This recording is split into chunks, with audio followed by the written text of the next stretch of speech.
Buying a home is one of the most important decisions someone can ever take in a lifetime. Why? Because it usually is an expense that you cannot pay cash for and you need to get into debt for many years to afford.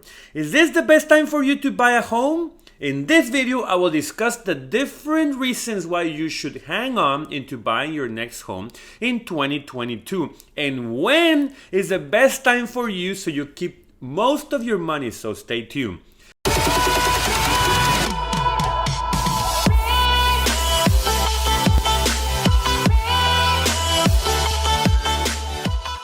Hi there, welcome to your channel, The Foreigner in America, where I'll teach locals and foreigners everything related to money and personal finances, including investing in the markets, cryptos, real estate, and businesses. So if you're someone like myself who wants to achieve greater wealth in life, you don't settle for pennies but for Benjamins, and you love money, please subscribe to this great channel and hit that bell so you don't miss any one of my weekly videos. Also check out my Instagram and TikTok at The Foreigner in America, and my blog under the same name, and my book, which is pretty solid. I will leave a link below for you to check out. So without further ado, let's begin. Buyers in this country rush into home buying and end up regretting it for different reasons.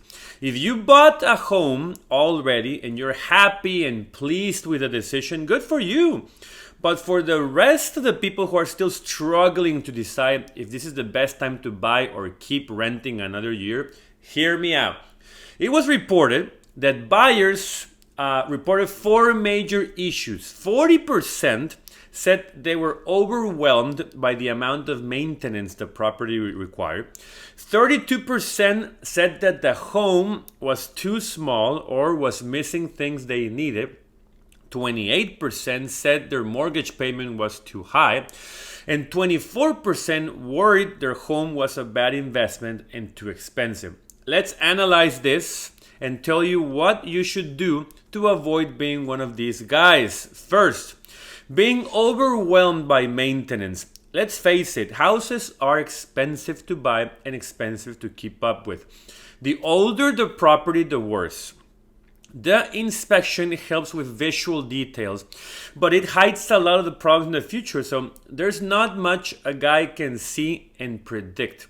My first recommendation is to get a solid home insurance that covers everything and a home warranty that covers appliances such as HVACs and roof repairs.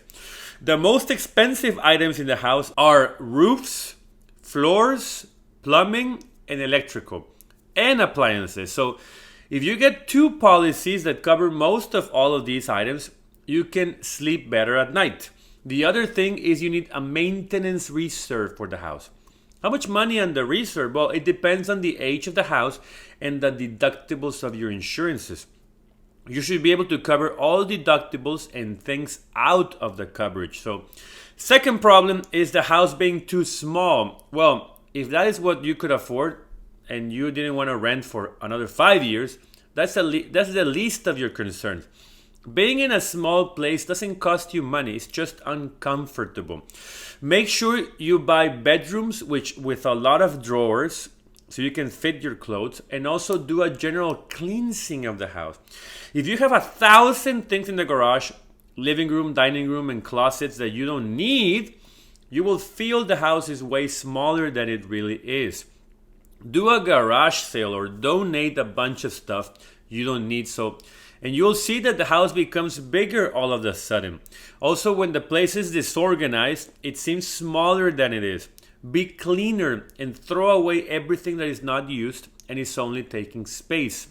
Just not your wife or husband. Next problem is mortgage payment being too high. This is a good one. With interest rates at 5.5%, if you're not able to give a good 20% down payment or more, you'll end up regretting your payments. A 15-year mortgage is also not a good option since your payments will be huge, since you're forcing yourself to pay less interest by increasing the payments. Live through the 33% debt to income ratio for the house. Save up for a 20% down payment so you avoid private mortgage insurance. And make sure you take into account principal and interest taxes, insurances, and maintenance in the yearly expenses towards your income. The last issue about the home not being a good investment, make sure you buy in an area where it's not overpriced. The problem now is that homes are overpriced everywhere. So that's why I caution you to buy and get hit by a 20% reduction in price 6 months later. If you keep the house for 10 years or more, you will not be concerned about this. Now, the next thing to consider before buying a home is the opportunity cost. You have the money for a down payment, good. But how are your investments? Remember, the house is a hole in your pocket. If you have a family, if you have kids, if you need space, if you want to move to the suburbs, if you plan to settle in a place for good, then buying is perfect for you. You will gain equity and enjoy your space as long as the payments are not overwhelming. But if you're single, no kids, no plans to move to the suburbs, you want to live in the most expensive area in the city, in a tiny apartment, you're paying cheap rent, you plan to move to other cities or travel the world, or you don't want to deal with the hassle of house maintenance, then buying might not be your best choice. You could use that money and invest it in the stock market, buy a rental property, or start your own business instead. Just please don't spend it on stupid things. People who rush to buy a home in the area where they thought they were going to be happy when they were 25 end up regretting it when they turn 30.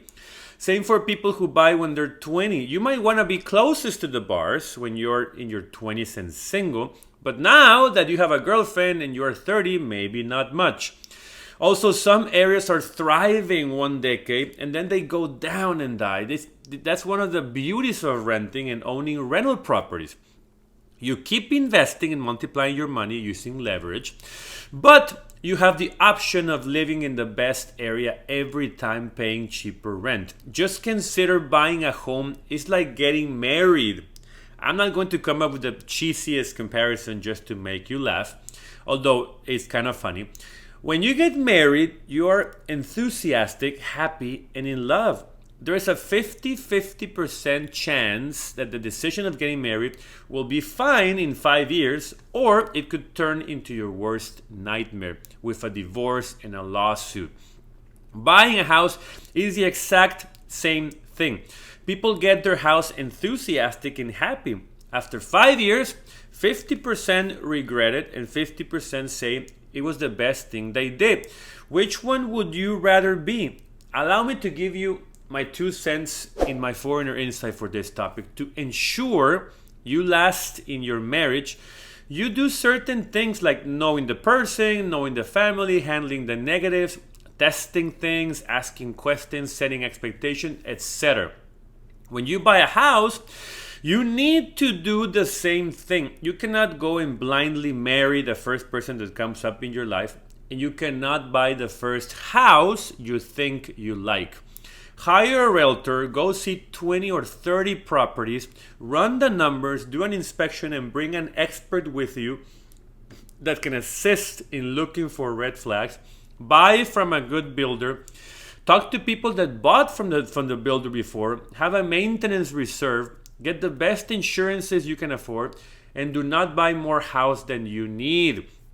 Also, assess if buying for you is better financially than renting and investing if you don't have a family or need that much space. But remember, take control of your life and take control of your money. Thanks a lot for watching this video. If you enjoyed it and found useful information, give me a like and subscribe and hit that bell so you miss any one of my videos as soon as they come out. So have a great day, don't lose any money, and I'll see you next time.